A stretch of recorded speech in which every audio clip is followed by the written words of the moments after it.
nuit réunie pouvoir et opposition Abdoulaye démb ñu gis fële ca pale nag ba waa opposition toogee nii waa pouvoir toogee seen nañu ñi nga xam ne ñoo di ñi faree ci wàllum kujje gi Abdoulaye comme ni nga ko waxee rek mu mel ni rek football moo mën a boole ku nekk.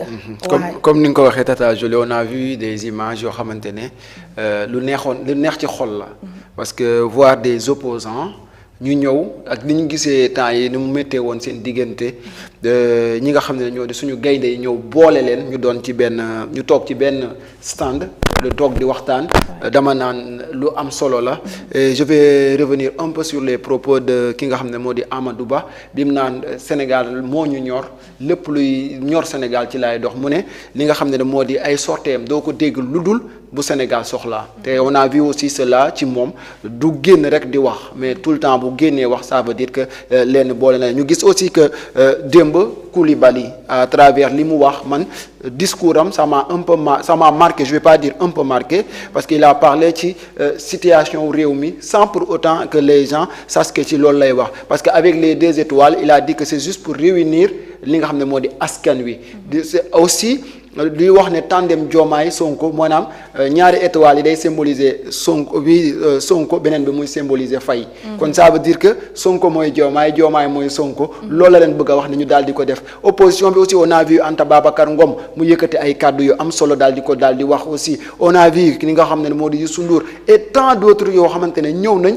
fekkee comme ni nga ko waxee ne nga football moo mun a boole te même Youssou Ndour loolu la wax football moo mun a boole moo mun a doole nit ku ñuul ak nit ku weex moo mun a boole ñi nga xam ne tey ñoo nekk ci problème tata tey man dama naan dëkk bi bu nekkoon ci instabilité te démb wala ak barki démb gis nañ beneen level boo xamante ne doo xàmmee kii doo xàmmee de booy xool bi ñuy dem man ak ji bi maa ngi naan lii bu nekkoon politique la tey ku nekk yaa ngi fëgg sa dënn ku nekk yaa ngi def sa leneen ak mais bu nekkee lépp loo xamante ne ñun ñoo ko bokk muy benn coupe bi nga xam ne ñëpp a ko soxla ci ngay gis ne ñëpp ay booloo doon benn doo xool kii mooy Sonko kii moo farak Macky Sall kii moo farak kii kon ça veut dire que lu am solo la loo xamante ne dañ ko war a béy muy gën a meññ mais nag buñ ci boole leneen ak leneen te ce que j'ai vu vraiment hier ça m'a tellement plu on a vu population bi génn fàtte seen mer fàtte seen lépp du ma wax je parle pas seulement des opposants mais je veux parler de la population nga xam ne tout le temps dañu doon tirer ci côté bi ñi di leen xëcc ci côté bële mais démb li doon tirer mooy lan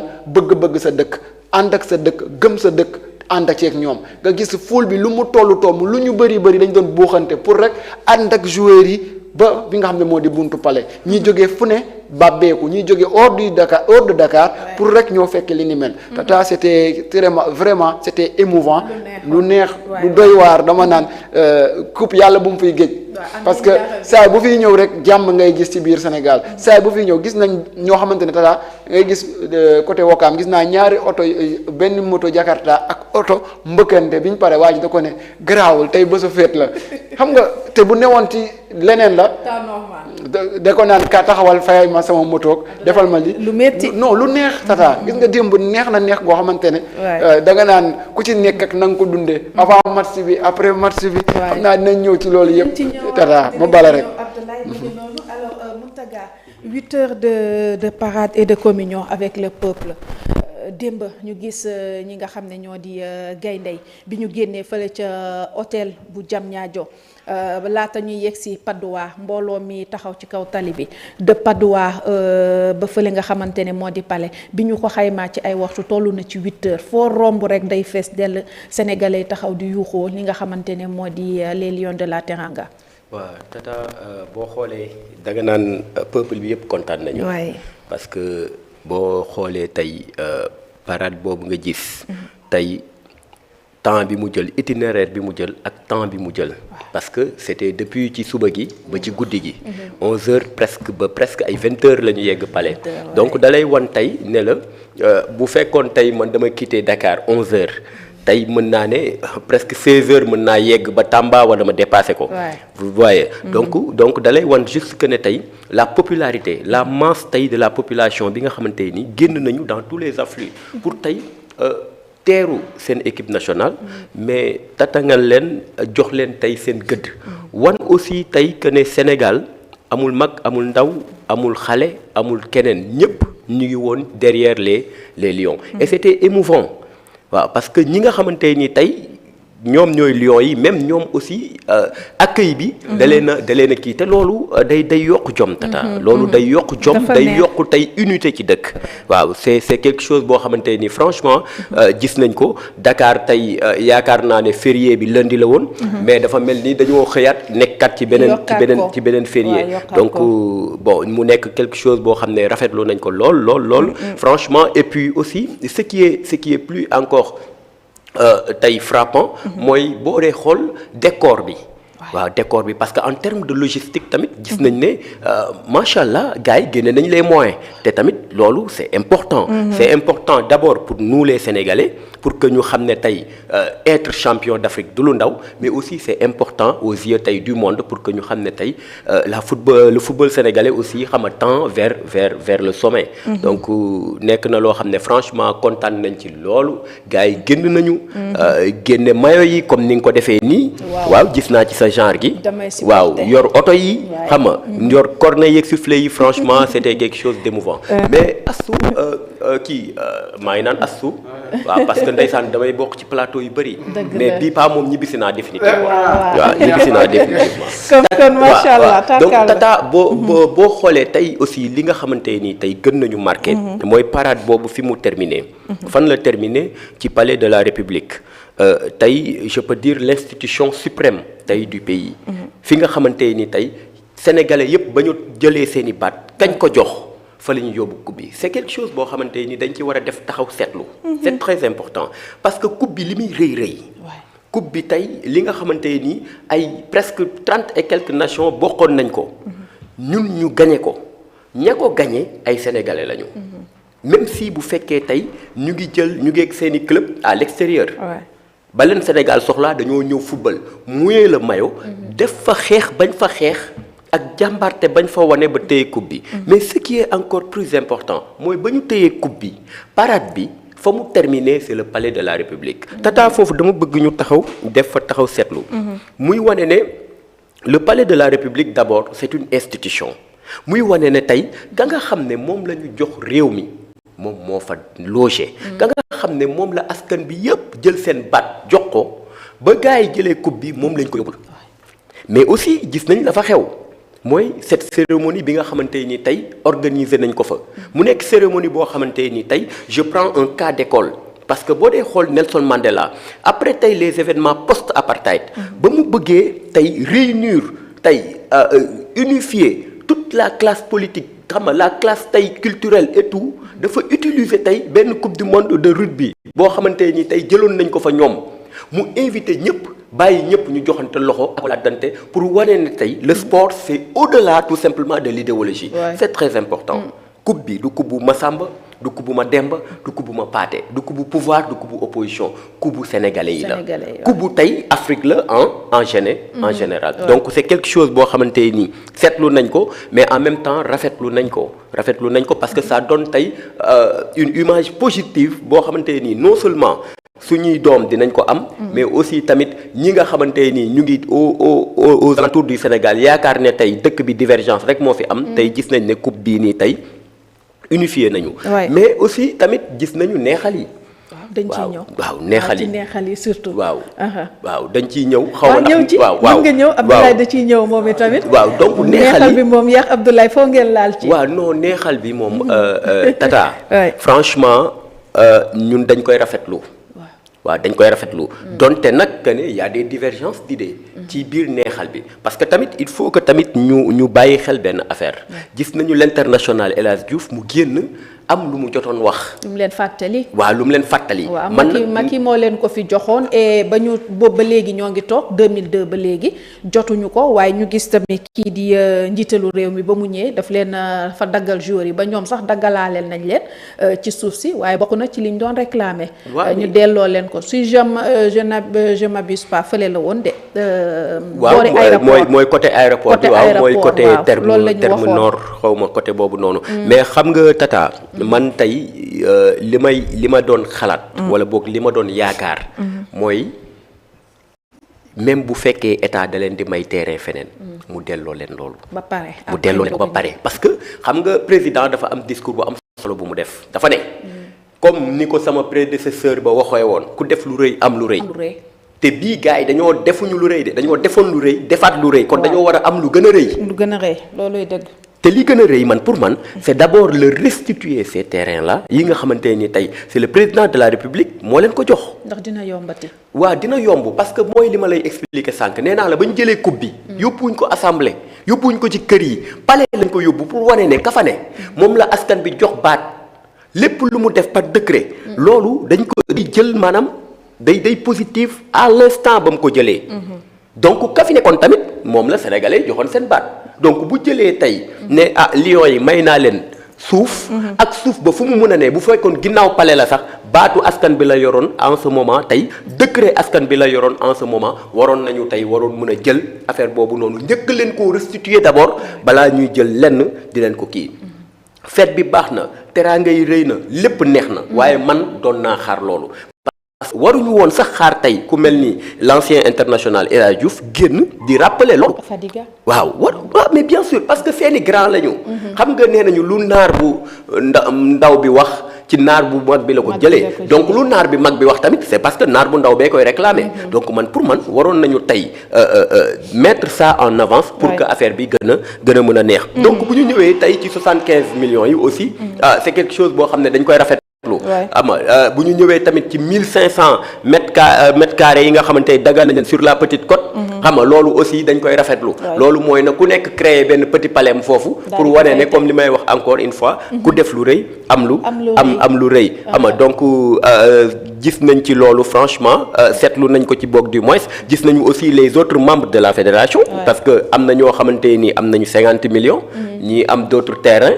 xam nga plus kii mais aussi tamit gis les membres de la fédération ñoom 50 millions la ñu am. les membres tey ñi nga xamante ni ñoo bokkoon ci délégation bi. mooy les gens du ministère. il faut le citer tamit. xam nga ñoom am nañu 20 millions. waaw xam naa ne lay. man incha allah bu gars yi di demaat il faut ma bokk ci gaawu ministère yi. waaw waaw ministre bi tab bu ma ci délégation bi. parce que am na solo donc loolu daal gis nañ ko ci. mais li ci ëpp solo daal mooy tey loolu nga xamante ni mooy bokk ndey bi bokk baay bi wane na tey le sport c'est au-delà des idéologies c'est au-delà des divergences politiques.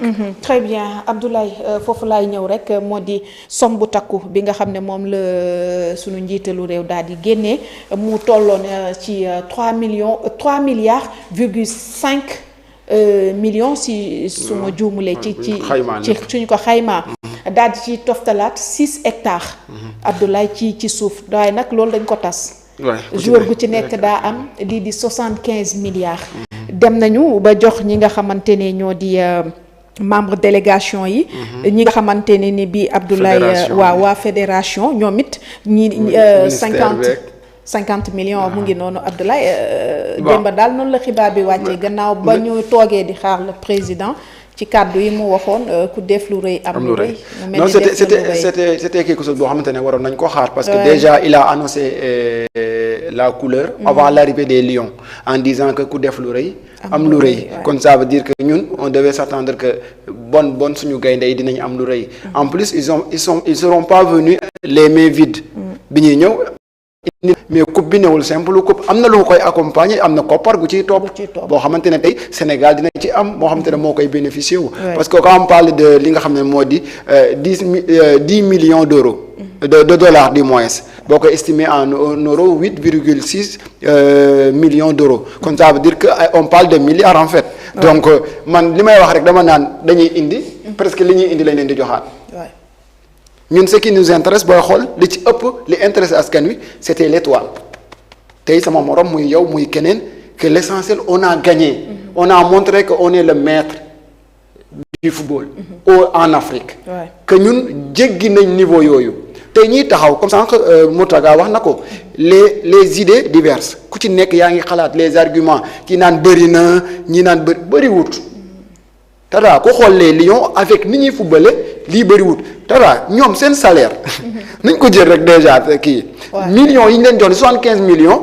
Sadio Mané gagne plus que ça boo yi yëpp ku ci nekk tu gagne plus que ça maanaam tey symbole la boo xamante ne Sénégal moo leen ko jagleel ni leen mënuñu leen a fay xam nga nit ki nga mënta fay da nga koy jox dara ne ko mënuma la fay waaye lii lañ la jox ndax dana sedd ci ñoom Abdoulaye ndax Macky Sall yëkkati woon na fi 50 millions teg ci terrain jox ko bopp bu ci nekk kii di Guy Marius daal di woon génn daal di mer ba futu yëkkati ay kàddu ndax dana sedd ci kii nga xam ne moo di le président Diomaye cette fois-ci ndax gars yi nee nañu moom moomu nag dafa détrôné le président Macky Sall.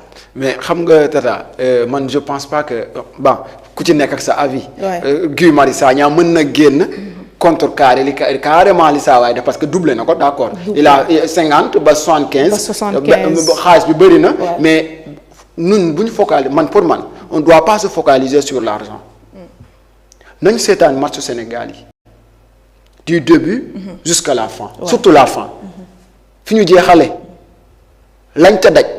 ak lañuy daj yépp dëgg-dëgg ku seetaan match bi tey ñii boo leen yëkkatee jox leen 10 ba 20 ba 30 sax amul problème parce que dama naan li ñu daj la. te en plus de là li ci ëpp ci ñoom Tata dañ fàttaliku bu Sadio Mané li ci ëpp ci ñoom xaalis bi du génn Sénégal dañuy ñëw fii xool ñu ko jox wala ci fondation yu ñu ko def. ñu bénéficier waat ci. fii sànq maa ngi dégg nga ne sànq Guy Marius bu nekkee wax na ko dina ci wax ak lu ci wax on verra mais pour man y a rien à dire bañ ko waxee ca Macky Sall it pour man y avait pas quelque chose à dire. parce que ñoom ñëwuñ indaale loxoy neen li ma koy wax dama koy répéter. chaque fois boo jëlee jël coupe d'Afrique. Tata Jolie da ngay day am xaalis bu ànd ak moom. est-ce que joueurs yi bu ñu taxawoon ne ñun ñoo ko rey ñun ñoo ci rey suñu bopp ñun ñoo ci def lii xaalis bi dañu koy séddale mais déggoo kenn wax ko ci. terrain yi sànq yéen a koy tudd. mais kañ nga ci ñoom nga mës a dégg mu wax waxu terrain yi. kan ci ñoom parce que la leen di dañuy won ne ñun li ñuy defuñ ko ndax dañoo war a am récompense. defuñ ko wala da yëg laa dañ ko def ngir lan patriotisme. bëgg sa réew. Tata Jolie am na ci suñu binationaux yi. yu ci ëpp tey amoon nañ opportunité pour signer feneen. wala jël nationalité beneen dëkk. boo xamante ne dañuy am plus de privilèges. am plus de récompense mais dañ ne déedéet bu sama dëkk wootee ku bëgg da ngay ñàkk li ñu naan bu jinne bëggee Dakar ku yéeg daanu. ñoom noonu lañ ko jàppee man je vois pas que war nañ fee taxaw ku ci taxaw di kaas pour man. waroo cee kaas. amul lenn loo ciy kaas bàyyil gaynde parce que am na lu ñuy xaar lu ñëwagul. muy coupe du monde. te gaynde déjà boo leen wonee ne carrément defal naa leen lii bu ñu demee coupe du monde dinañ wax ne. accueil ba ñu defal ak président recevoir ba mu ñu recevoir ak lam teg ci kaw ci table bi nañ ci def suñuy kéemtalaay kàttan nañ ci rey suñu bakkan parce que booy fàttali ko ci kàddu yu Pape Gueye mu ngi naan jël nañ coupe bi mais man j'imagine li ñuy xaar parce que je l'ai déjà vécu li ñuy xaar Sénégal dëgg moom mooy sam problème nee na foule boobu nan la ko nar a ak ni surtout ñi ngi doog fekkee foule boobu nan lañ ko loolu maanaam loolu rek mënuñ cee fay sénégalais yi. mu mel ni Boulaye Dia Ibrahima Mbaye ak troisième bi fàtte naa tur bi ñoom jotuñu yegg fële ca palais ndax dañu waroon a dem fële ca aéroport rejoindre ji lii di seen club. Abdoulaye man bi ma ci gën a xaw a triste rek. fi ma triste moo di Ibrahima Mbaye bi mu nekkee ci kaw bus bi foule bi wër leen ambiance bi doon dégager. ci kanam gi mbeeraay bi man daal bëggoon naa mu yegsi ni ki démb daal bëggoon naa mu yegsi ba pale mosaale tuuti waaw sabaru Sénégal xam nga rëmtëm bi tam ndax footballeur yi bi ñu paree ku ci nekk sa famille da la réserver tamit nag. waaw accueil man j'ai vu celle de Sarr. Ismaïla Sarr man gis naa bosam. waaw mais c'était émouvant. Ciss aussi boo xoolee Gana Gueye yoo xam ne kooku moo la marqué man Gana Gueye moo ma marqué. parce que moom ci folklore lay dox. waaw kooku woykat parce que j'ai vu que moom dafa jël micro central bi di woy. gars yi di ko awul. c'est non dama naan Sénégal liñ dund démb. non yàlla lañ koy dund chaque fois. maanaam jàmm dafa neex. ndax danañ ko attan Abdoulaye loolu mooy wax ji. non attan nañ ko dara Sénégalais attan na lu ne. Abdoulaye am na yu ci am de am na ay choc ci kii. waaw am na choc am na ak. sàcc gi non dara man ñun maag ji bi fekk nañ benn boo xamante ne man après. waaw mooy ku jaay ba pare. dara jaay na ba pare. jaay banaanam ba mu jeex war a dem gars yi ñëw dóor pochette bi. du yoon. Abdoulaye loolu c'est pas normal. xam nga ndaje day neex lool. waaye day am image yoo xam ne da lay choqué. da lay choqué mais nañ ñaan yàlla jàmm rek ñëpp am gis nañ ci am ñu ci ñàkk seen bakkan. ñuy jaale bu baax a baax tout ñi nga xam ne ñoo ci am dañ doon jubilé. voilà jubilé dañ doon jubilé vraiment waaw.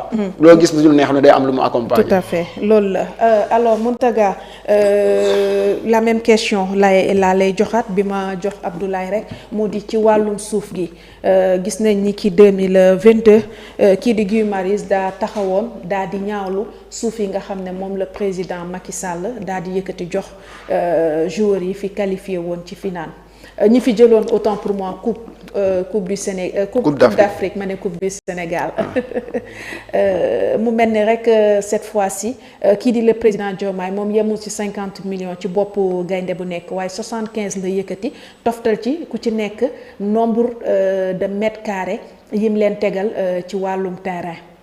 waaw Tata loolu tamit am na solo ñu taxaw seetlu ci. moo tax dañuy wax naan souvent avant de parler. il faut remuer la langue 7 fois parce que loo bañ mu ñëw bu ko jàppal bés. tout à fait waaw mais nag lii mënul ñàkk. li tax mënul ñàkk mooy tey comme li président wax. ne prédécesseur am moo ko wax prédécesseur am sax dafa am fu mu ko déggee. mag ñi ñoo ne ku def lu rëy am lu rëy. man doon naa xaar le président Bassirou Diomaye Faye génne une enveloppe de 100 millions man personnellement loolu laa doon xaar. d'accord ci koppar gi. waaw non c'est waaye ci suuf gi. non mais ci koppar bi d'abord mais ñu ñëw ci suuf bi. ci suuf bi assiette la yoo xamante ni tey bu koy jox day convoquer ñi nga xamante ni tey ñooy ay xeltukatam ci wàllu suuf mën na convoquer sax le directeur des impôts et domaines ne ko mais jox ma assiette yi réew mi am mu ne ko lii ak lii joxu ko ay guinéen. joxu ko tamit ay mozambicain nii ay marocain. su ma la déggee tu es pour. non je suis pour. dama bëgg wax juste comme ñu mel ni Guy Marius Sagna.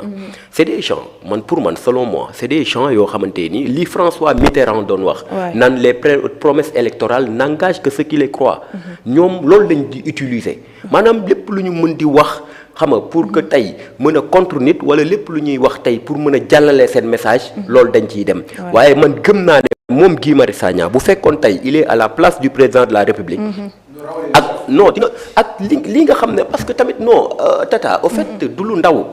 il faut que tey ñu bàyyi ci xel du lu ndaw. tey compétition la boo xamante ni compétition africaine la. mais aussi ñu jël ko ci anam bañ ko jëlee. tey mu nekk loo xamante ni dañ ci gis des injustices totales. ay nit tey pare teg ci seen bakkan ci terrain. ba ñu ñooñ tegee seen bakkan ci terrain bi kon ba ñu ñëwee nag war nañoo war a mën a jël ay terrain may leen ko. Tata Jolie je pense que dégg nga baax li ma dama ne. dañu tegee seen bakkan ci terrain bi. kon bu ñu ñëwee war nañu mën a jël ay terrain may leen ak mètre carré yi nu mu mën a toll nag. parce que ay sénégalais lañu. jëluñu ko jox ay yeneen sénégalais am na ñoo xam ne peut-être mën nañ ko daggal seeni famille. may leen ko am na ñoo xam ne tey dañ koy def ay kër. mais quand même c'est des sénégalais yoo xam ne am nañ ko fi donc pour man taxaw di critiquer lu mel noonu tey liñ naan tey le karma existe. da leen a rattraper. léegi nag ñu ngi koy xaar moom Guy Marius Sagna mu taxaw ci président de la République kii comme li ma la waxoon. parce que nee naa la ñun askan bi ñoo jël suñuy baat. tey jox ko le président de la République gis nga buy deful en tant que Bassirou Diomaye Faye day def en tant que tey l'ensemble du peuple sénégalais. te nag yaakaar naa ne nag sox dëgg fa neex yàlla. moom Guy Marius Sagna ñàkku ñoo wormal wala mu ñàkk ñu yàpp boo xam ne dina génnaat taxaw. di sëpp président ci loolu. moo ko defoon di en 2022 looloo tax laaj bi sampuwaat ndax dañoo dégg mbirum koppar te koppar gi nag yemut foofu dafa amaat wàllum suuf ne wàllum suuf googu. ca 2022 bi moom la doon duutee baaxam yi di le président ak lu ci mënti am nañu toog xaar xëy na dana génn joxe ci ay leeral. mais 2022 vous avez bien cité 2022. 2023 2024 la doon préparé. tey 2024 jàll na. léegi le président Bass moo toog le président Bassirou Diomaye Diakhar Faye. maintenant tey di dérouler di doxal. mais comme li ma doon wax encore une fois c'est un député mën na génn di ŋàññiwaat pour être cohérent parce que xam nga gars yi dafa am nu ñuy jouer. gars yi des fois dañuy wax même bu fekkee dañuy wax loo xam ne gëmuñu ko personnellement. mais pour être cohérent day ciy ñëwaat. donc mais bu ci ñëwaatee tey na xam ne tamit moomu réew mi aussi tamit. en tout respect xam nga parce que am na droit wax opinion wala nii la ko xalaatee. mais dama ne tey lii ñu def tey dama ne jàmm ji rek mais jar na 2000 mètres carrés jàmm ji réew mi di dund actuellement xam nga non mais c'est ça. bu décision moom da cee wéetoon. mais non mais bii nag dina ci gën a wéet dama ne Tata Jolie jàmm ji ñuy dund actuellement cohésion sociale bi ñuy dund actuellement dal gi ñuy dund actuellement tey ñëpp xam nañ ne dëkk bi dafa tàggatémbe économiquement les gens souffrent. maintenant lii ñëw apaiser seen xol nga bëgg a ñëw taxaw ne lii lañ leen waroon jox wala lee lañ leen waroon jox man. ça c'est pour man mooy ñàkk bañ a wormaal tey le peuple wala bay ñàkk bañ a wormaal ki nga xamante ni tey moom la fi peuple bi teg.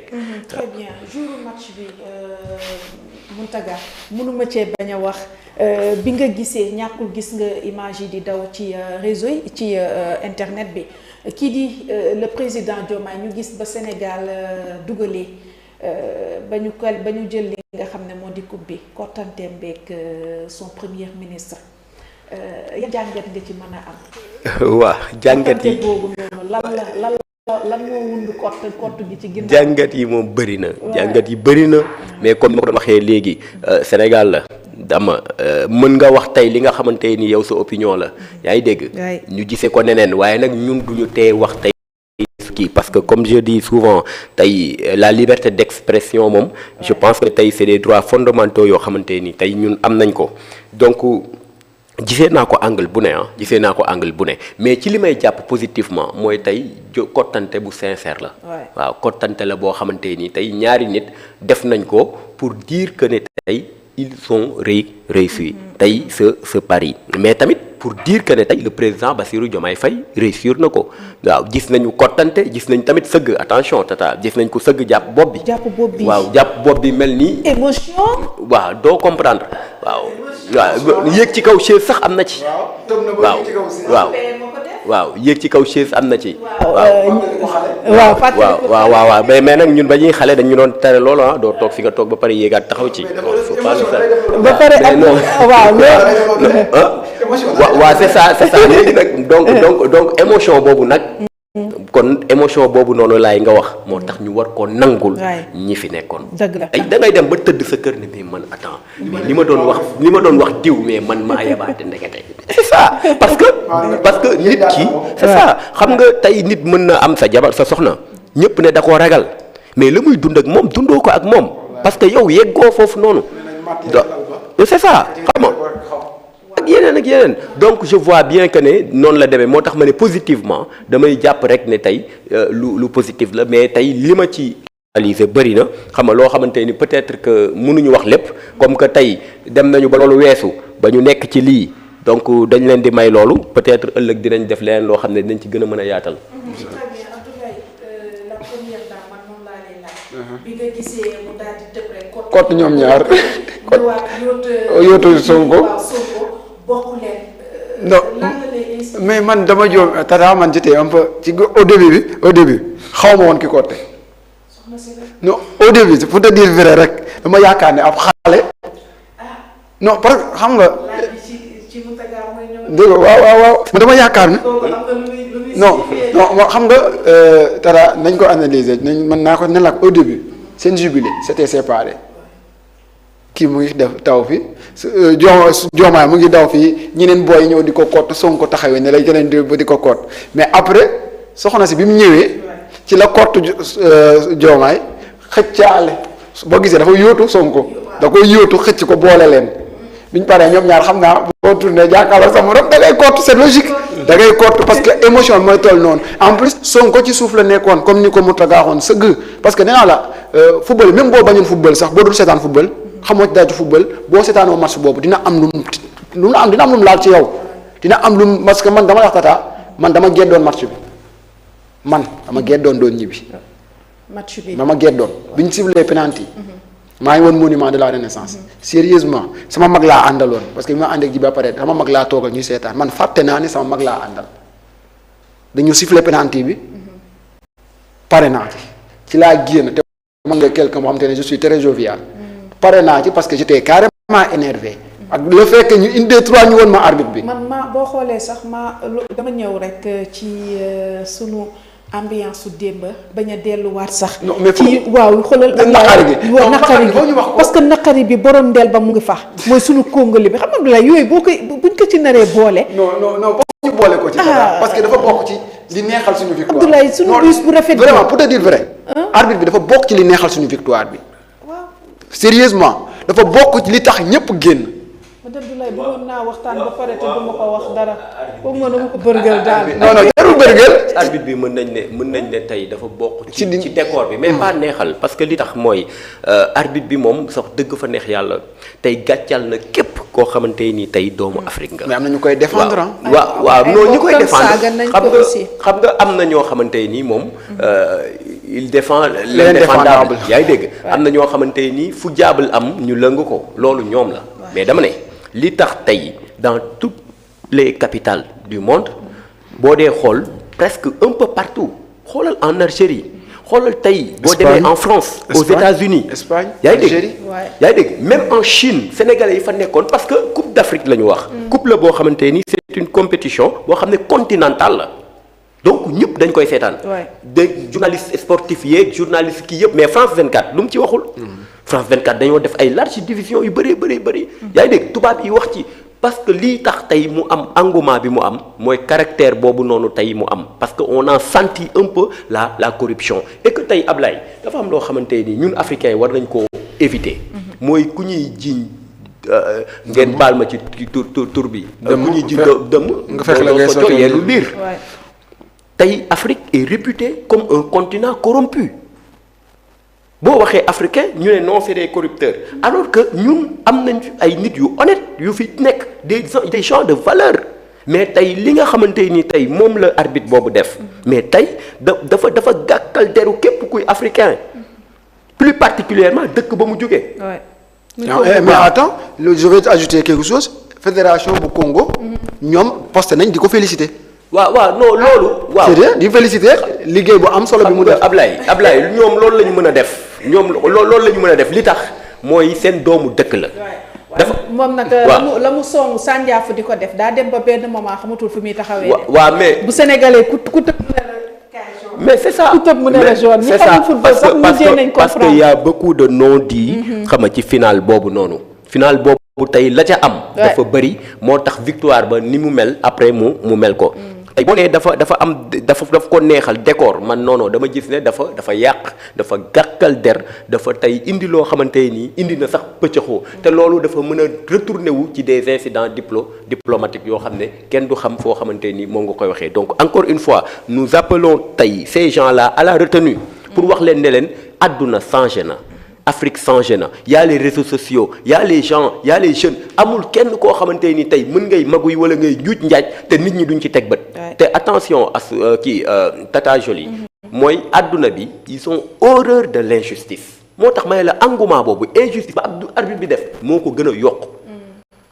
parce que tu peux pas tey refuser le Sénégalais tey un but pour siffler benn penalty boo xamante ni à quelques minutes la.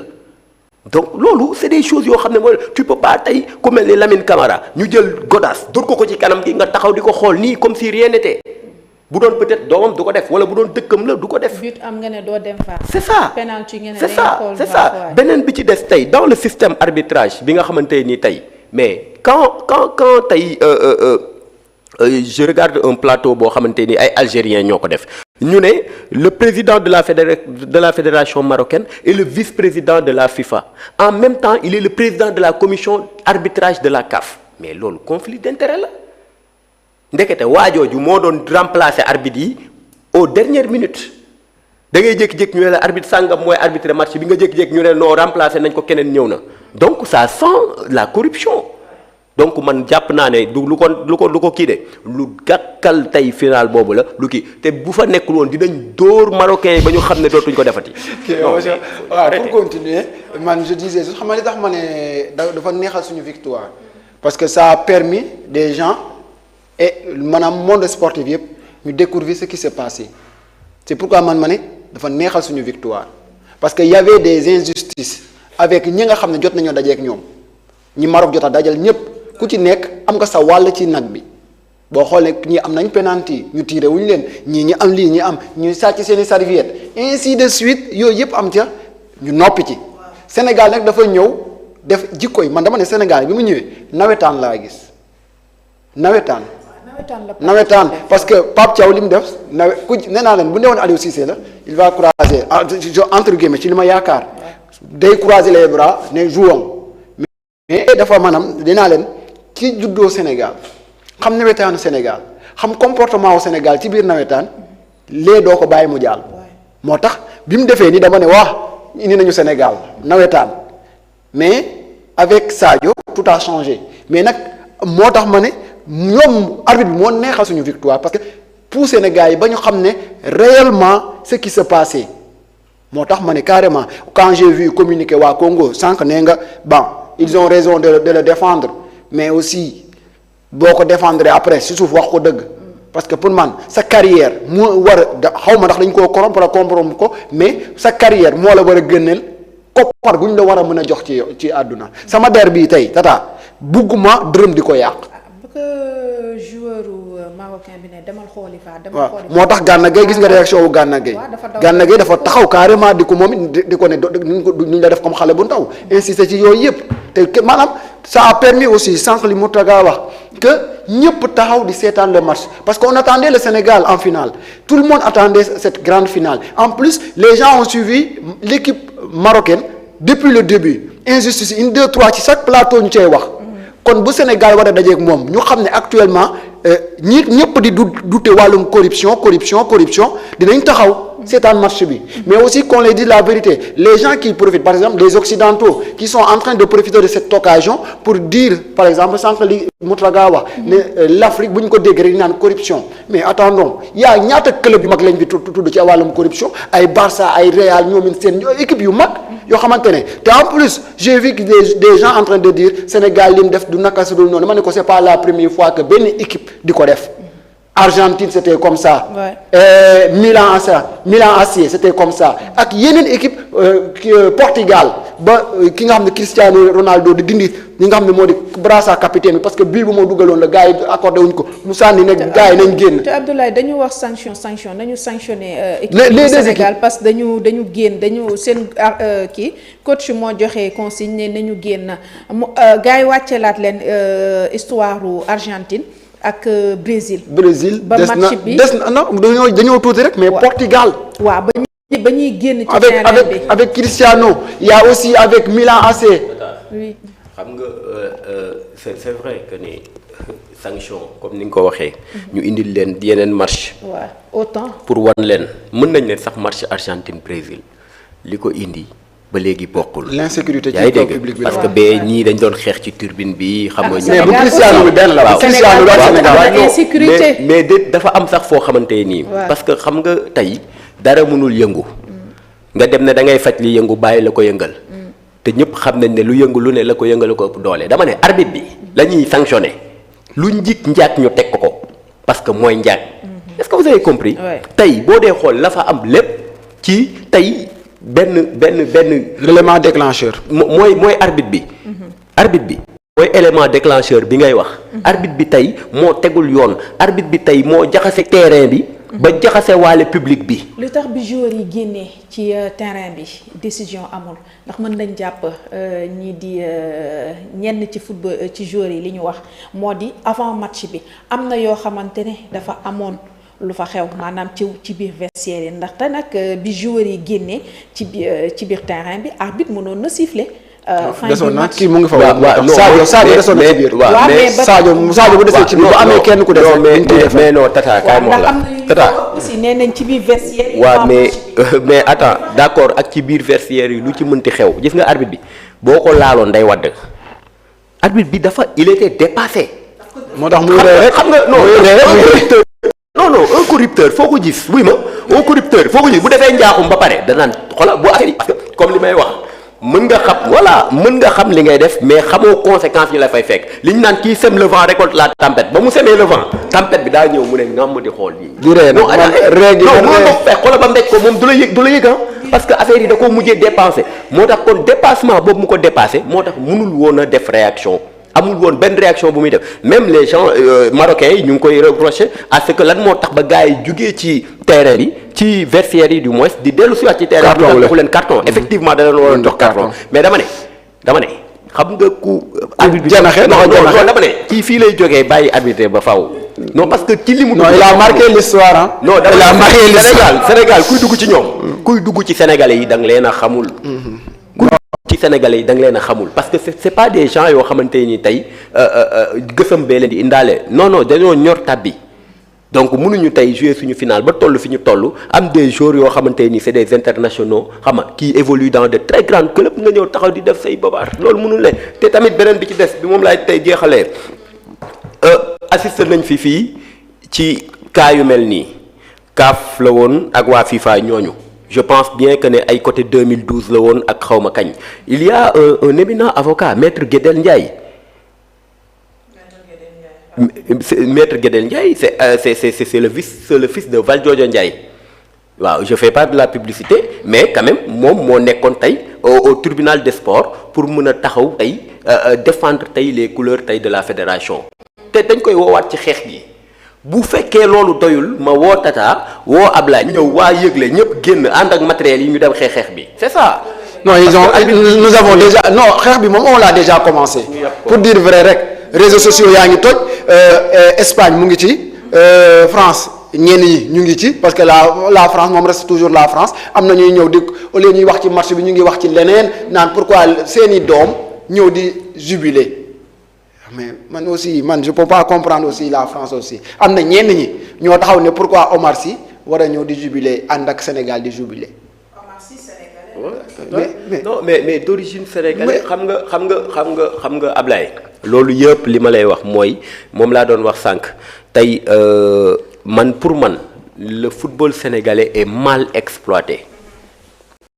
Selon moi football sénégalais tey li nga xamante ni war nañ ko ci tirer lépp Sénégal jëlugu ko ci te loolu tamit jot na pour ñu toog def ci taxaw seetlu def ci ay waxtaan def ci ay réflexion pour xool tey ñun suñu football nan lañ ko mën a exploiter ba mu jëriñ ñu dëggantaan njaay parce que lim ñu waroon jëriñ des na parce que boo xoolee ku mel ni Omar Sy nekk tey troisième personnalité même boo dee xool ñi nga xam ne ñoom lañ gën a topp France gën leen a bëgg ñoom ñuy kaas ci le fait que mu war a mën a génn ñëw tey di kii mais kon xanaa américains yi ñoom dañuy jooy et kon moom non en fait non tuba moo tax ma ne la final bii arbitre bi xamul sax li mu def waaw xam nga booy taal nit doo ko yëg waaw tey bu ma xëyoon tey di taal Tata mi donte que ne macha allah mu ngi ne jëppat mais bu ma ci doon sottiwaat kii mu gën a loolu moom du ko yëg day jékki-jékki rek gis ne mu nga ca donc noonu la fa demee waaw te aussi tamit ci mbartal la rek. voilà il faut que tamit ñu jël ci lépp lu suñuy matukaay mooy tey les journalistes de sport yi nga xam ne ñoo ne ci réew mi ñoom it taxaw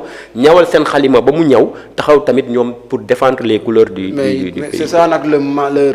Il y a des gens qui défendent même pas le Sénégal ici au Sénégal mais xam naa nañ ci ñëw après.